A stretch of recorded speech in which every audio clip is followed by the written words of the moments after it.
Assalamu alaikum, welcome back to my channel Learning How with SR. I am Sahar Kanwal and today's topic is about active and passive voice. तो friends बहुत से हमें से ऐसे हैं जो कि एक्टिव एंड पैसिव वॉइस को लेके काफ़ी कंफ्यूजन का शिकार हैं। वो समझते हैं शायद एक्टिव एंड पैसिव वॉइस को बहुत ही मुश्किल है या ये एक्टिव एंड पैसिव वॉइस का क्या इस्तेमाल है। जब टेंसेज आ गए तो ये एक्टिव एंड पैसिव वॉइस कहाँ इस्तेमाल होते हैं। तो मैं आपको सबसे पहले ये बताना चाहूंगी कि जो ये एक्टिव वॉइस है, एक्टिव वॉइस क्या होते हैं। जो हमारे सिंपल टेंसेज होते हैं जो कि प्रेजेंट, पास्ट एंड फ्यूचर, और साथ में इनकी जो 4 ब्रांचेज होती हैं, बस ये ही एक्टिव वॉइस होती हैं, ठीक है। और इसमें सब्जेक्ट मौजूद होता है जो एक्टिव वॉइस होते हैं। जो हमारे सिंपल टेंसेज होते हैं वो एक्टिव वॉइस होते हैं, और पैसिव वॉइस वो होते हैं जिनमें जो सब्जेक्ट है वो मौजूद नहीं होता। इसमें सिर्फ और सिर्फ एक चीज याद करने वाली होती है और वो होते हैं इसके हेल्पिंग वर्ब। और हेल्पिंग वर्ब भी मैं आपको ऐसा टेबल ड्रॉ करके दूंगी जिसमें आपको हेल्पिंग वर्ब करने की परेशानी भी नहीं देखनी पड़ेगी। वो मैं बहुत ही आसानी से आपको समझा दूंगी। कुछ इसकी बेसिक रूल्स हैं जो मैं आपको समझाना चाहूंगी, पहले उन्हें देख लें। एक्टिव वॉइस का तो मैंने आपको बता दिया है कि एक्टिव वॉइस कौन से होते हैं, जो सिंपल टेंसेज होते हैं। लेकिन पैसिव वॉइस वो होते हैं कि जो एक्टिव वॉइस के थ्रू ही बनते हैं। लेकिन डिफरेंस इन दोनों में क्या होता है कि जो एक्टिव वॉइस है इसमें सब्जेक्ट होता है और जो पैसिव वॉइस है उसमें सब्जेक्ट नहीं होता। और अगर हमें सब्जेक्ट लगाना भी हो तो बाय लगाकर सब्जेक्ट लगा दिया जाता है। लेकिन पैसिव वॉइस मेनली वो होते हैं जिसमें सब्जेक्ट होता ही नहीं। इसमें जो टेंस होता है इसमें काम करवाया जाता है, चाहे वो जबरदस्ती करवाया जाए, चाहे वो किसी उजरत के इवज करवाया जाए, चाहे वो किसी रिस्पेक्ट में किया जाए। उसमें जो काम करने वाले की मर्जी शामिल नहीं होती, उससे वो काम करवाया जाता है या वो काम हो जाता है। उसमें जो सब्जेक्ट है वो स्टैंड मोड पे साइड पे होता है, मतलब कि वो काम नहीं करता। तो यहां देखते हैं इसके जो मेन डिफरेंसेस हैं। ये जो सब्जेक्ट है ऑब्जेक्ट में आ जाता है, ऑब्जेक्ट सब्जेक्ट में बन जाता है। इसी तरह से इसमें वर्ब की 3rd फॉर्म लगती है। इसी तरह से ऑब्जेक्ट से पहले बाय लगता है,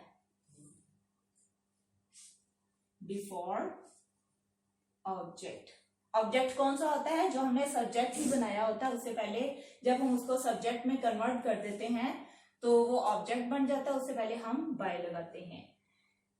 इसके अलावा जो इसके हेल्पिंग वर्ब्स हैं वो बहुत ही इजी हैं, बस वो आपको याद करने हैं। बाकी कोई इसमें परेशानी की बात नहीं है। इसमें कोई भी, अगर आपको एक्टिव वॉइस समझ आते हैं, एक्टिव वॉइस का टेबल आपको आता है, आपको एक्टिव वॉइस के तमाम टेंसेज आते हैं, तो पैसिव वॉइस समझना बहुत ही आसान है। इसके अलावा ये कि जो ये सब्जेक्ट है ये जरूरी नहीं होता। मेन मकसद ही पैसिव वॉइस का ये होता है कि उसके अंदर से ऑब्जेक्ट, सब्जेक्ट जो है वो ओमिट कर दिया जाए। जरूरत पड़े तो वहां पर बाय लगाकर हम सब्जेक्ट को ऑब्जेक्ट के तौर पर लगा सकते हैं। अदरवाइज इसका मेन मोटिव जो पैसिव वॉइस है इसका मतलब होता है इस पर काम किया जा रहा है, ना कि ये काम कर रहा है। जैसा कि एग्जांपल देखें,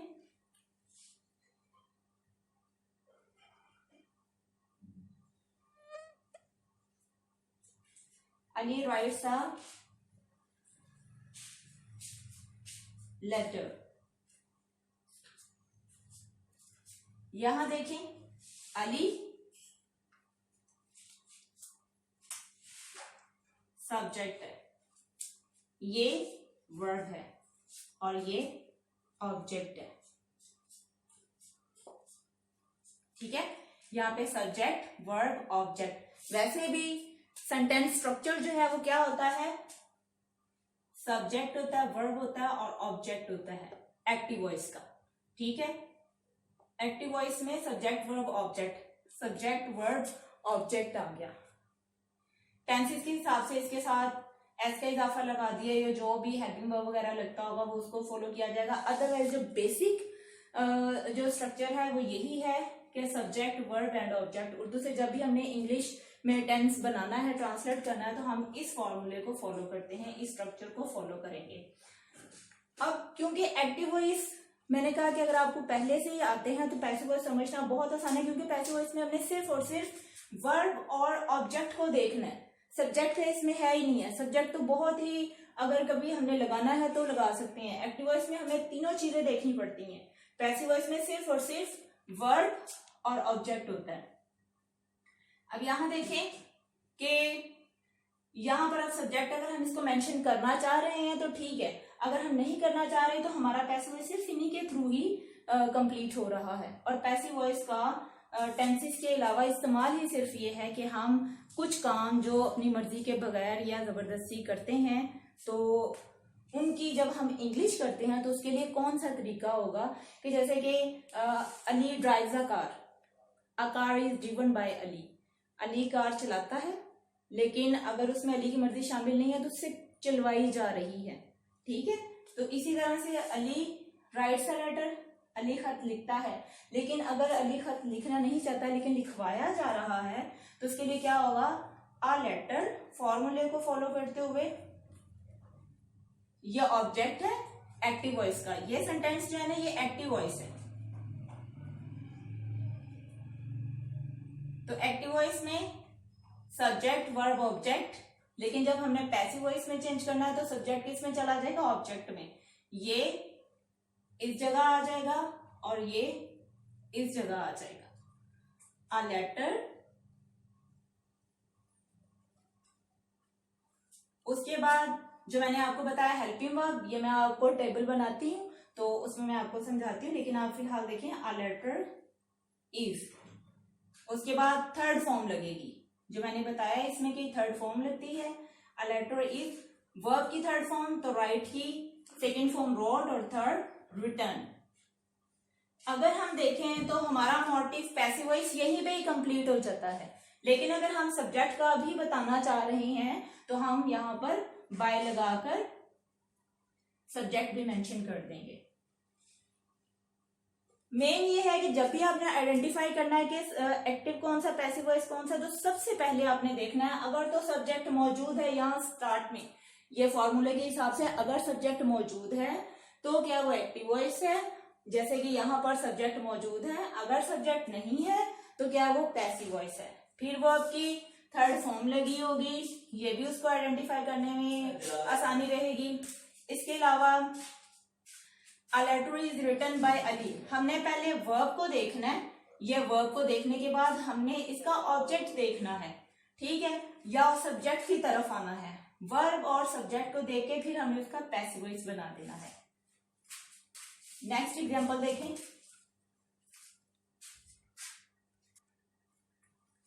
जी, तो यहां से देखें, अभी मैं आपको एक्टिव वॉइस का चार्ट बना के दिखाऊंगी, उसी के अंदर से पैसिव वॉइस के जो हेल्पिंग वर्ब्स हैं वो मैं आपको स्पेसिफाई बताऊंगी कि किस तरह से वो आपने निकालने हैं।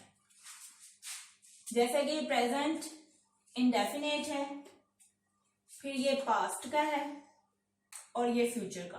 तो प्रेजेंट इंडेफिनेट में एक्टिव वॉइस का भी ये देखिएगा चार्ट कि प्रेजेंट का अपना हेल्पिंग वर्ब नहीं होता। अगर हमने सिंपल बनाना है, नेगेटिव या इंट्रोगेटिव बनाने के लिए हमें डू या डज लगाना होता है। इसी तरह से कॉन्टिन्यूअस में इज, आर, एम ये लगता है, इसमें हैज और हैव लगता है, इसमें हैज बीन और हैव बीन लगते हैं। इसमें हेल्पिंग वर्ब इसका भी नहीं होता, लेकिन इसमें हम नेगेटिव इंट्रोगेटिव बनाने के लिए या अगर हम सब्जेक्ट के साथ डिड लगाना चाह रहे हैं तो फर्स्ट फॉर्म लगा सकते हैं। उसके बाद was, were और यहाँ पर had लगेगा। प्रेजेंट में हैज और हैव आता है, आई विल यू दे के साथ, हैव आएगा, is sorry he, she, it और सिंगुलर के साथ हैव होगा, और ये प्लूरल के साथ और आई विल यू दे के साथ हैव होगा, जबकि परफेक्ट में हैड सबके साथ लगेगा, चाहे सिंगुलर है या प्लूरल है। इसी तरह से यहाँ पे आई विल यू दे के साथ प्लूरल के साथ डू लगेगा, जबकि ही, शी, इट सिंगुलर के साथ डज लगता है। और अगर हम पास्ट इंडेफिनिट में आए तो यहाँ पर डिड लग जाता है, चाहे सिंगुलर हो या प्लूरल हो। यहाँ पर देखें हैज और हैव लगाया था, यहाँ हमने जस्ट बीन का इजाफा किया। ये अगर इसका एक ही हेल्पिंग वर्ब है, हैड है, तो हम यहाँ पे इसके साथ भी सिर्फ बीन लगा देंगे। इसी तरह से ये फ्यूचर है, विल और शैल लगेगा, ठीक है। और कॉन्टिन्यूअस में जब हम आएंगे तो इसी विल और शैल के साथ बी का इजाफा हो जाएगा। इसी तरह से यहाँ पे देखें विल हैव और शैल हैव आएगा, और यहाँ पर ये मार्कर थोड़ा, विल हैव बीन और शैल हैव बीन, ये इजाफा होगा, ठीक है।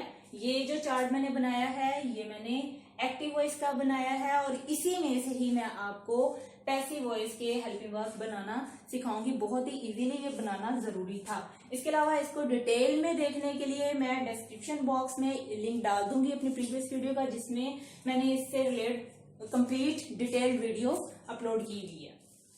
तो फ्रेंड्स, ये जो चार्ट मैंने बनाया है ये एक्टिव वॉइस का है। इसके बारे में मजीद डिटेल्ड में मैंने जो लिंक है वो डिस्क्रिप्शन बॉक्स में डाल दिया है। आपने अगर उसके बारे में मजीद जानना होगा तो आप वहां से देख सकते हैं। तो यहाँ पे देखें कि जो ये चार्ट एक्टिव वॉइस से रिलेटेड है, इसी के अंदर से मैं आपको पैसिव वॉइस भी एक्सट्रैक्ट करना निकालना सिखाऊंगी, तो बहुत ही इजी है।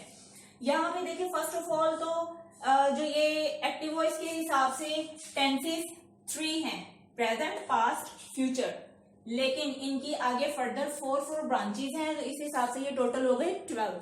लेकिन सबसे पहले तो ये देखना है एक्टिव वॉइस के टोटल कितने होते हैं टेंसेस, 12 हो गए विद ब्रांचेस। लेकिन पैसिव वॉइस के 12 नहीं होते। पैसिव वॉइस में जो ये परफेक्ट कॉन्टिन्यूस है ये होता ही नहीं, ठीक है। परफेक्ट कॉन्टिन्यूस पैसिव वॉइस में होता ही नहीं। 3 ये गए, और उसके अलावा कॉन्टिन्यूस भी नहीं होता, ठीक है। तो ये 4 इसमें से ब्रांचेस निकल गई, तो 12 में से जब 4 निकल जाए तो कितनी रह गई, 8। मीन्स कि पैसिव वॉइस के कितने होते हैं टेंसेस, 8 होते हैं। अब हमने 8 को अंडरस्टैंड करना है, 8 के हेल्पिंग वर्ब्स को देखना है। बाकी स्ट्रक्चर वही है जो एक्टिव वॉइस का है। जिस तरह से मैंने आपको कुछ रूल्स बता दिए उन्हीं को फॉलो करना है, बिल्कुल भी ये मुश्किल नहीं है। तो यहाँ गौर से देखिए, ये जो इंडेफिनेट है ना एक्टिव वॉइस का, प्रेजेंट इंडेफिनेट, पास्ट इंडेफिनेट और फ्यूचर इंडेफिनेट, इनमें जो ये प्रेजेंट कॉन्टिन्यूस, पास्ट कॉन्टिन्यूस और फ्यूचर कॉन्टिन्यूस है, ये सारी की सारी इधर मूव हो जाएंगी। मीन्स कि ये सारे जो हैं इज, आर, एम, ये इसमें आ जाएंगे, ये नहीं लगेंगे। इसी तरह से वॉज वर्ड जो है ये इधर आ जाएंगे। ये पैसिव वॉइस में ये वाले हेल्पिंग वर्ब्स प्रेजेंट इंडेफिनेट के हो जाएंगे, पास्ट इंडेफिनेट के ये हो जाएंगे, और फ्यूचर के ये हो जाएंगे। ये तो है ही नहीं है ना, ये वाला बॉक्स नहीं, इसलिए इसके अंदर इसके अपने कोई इस्तेमाल नहीं होंगे, ये कट जाएंगे, ये भी कट जाएंगे, ये भी कट गए। अब आ गया कॉन्टिन्यूस। कॉन्टिन्यूस का आपने जब माइंड में रखना है तो इस हिसाब से इसके साथ सिर्फ बीइंग का इजाफा हो जाएगा।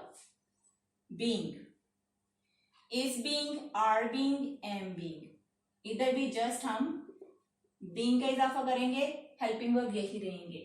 Was being, were being, is being, are being, am being, was being, were being. यहां पर देखें ये वाला टेंस ही नहीं, इसलिए हम यहाँ पर कोई ना बीइंग का इजाफा करेंगे ना ये रहेंगे, इसके अपने खत्म हो जाएंगे, ठीक है। इसी तरह से ये वाले जो हैं, ये हैव बीन, ये यहाँ आ जाएंगे, ये खत्म हो जाएंगे। इसी तरह से ये हैड बीन जो है ये इधर आ जाएगा, ये खत्म हो जाएगा।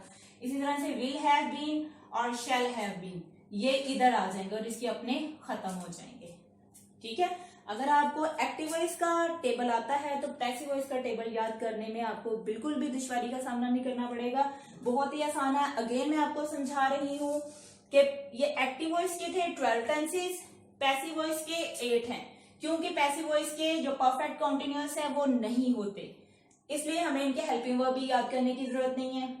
इसी तरह से कॉन्टिन्यूअस जो है ये फ्यूचर कॉन्टिन्यूअस ये भी नहीं होता। इस तरह से ये 4 रिमूव हो गए, पीछे हमारे पास रह गए 8 के जो ये इंडेफिनेट के हैं चाहे वो प्रेजेंट का है, पास्ट का है या फ्यूचर का है, तो वो हम कॉन्टिन्यूअस वाले एज इट इज उठा लेंगे यहाँ पे।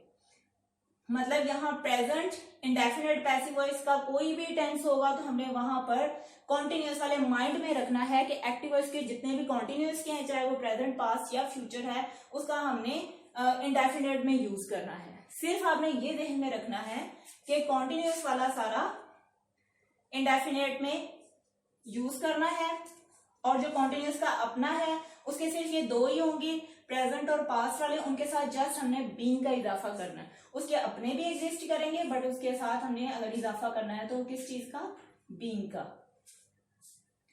उसके बाद परफेक्ट है तो परफेक्ट के अपने खत्म कर देने हैं, ये रिमूव हो जाएंगे, और जो परफेक्ट कॉन्टिन्यूअस है वो तीनों के इधर मूव हो जाएंगे, ठीक है, और इसके अपने होते ही नहीं है।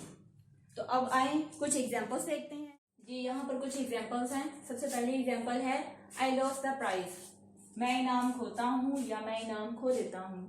तो इसका अगर हम एक्टिव वॉइस के हिसाब से देखें तो ये क्या है, सब्जेक्ट, जो कि सेंटेंस स्ट्रक्चर भी यही होता है, ये वर्ड और ये ऑब्जेक्ट। एक्टिव वॉइस का अगर हमें टेबल आता है तो उस हिसाब से हमें पता चल जाएगा कि ये सब्जेक्ट है और ये लॉस फर्स्ट फॉर्म लगी हुई है यहाँ पर, तो ये प्रेजेंट इंडेफिनिट का टेंस है सिंपल के हिसाब से, मीन्स के एक्टिव वॉइस का।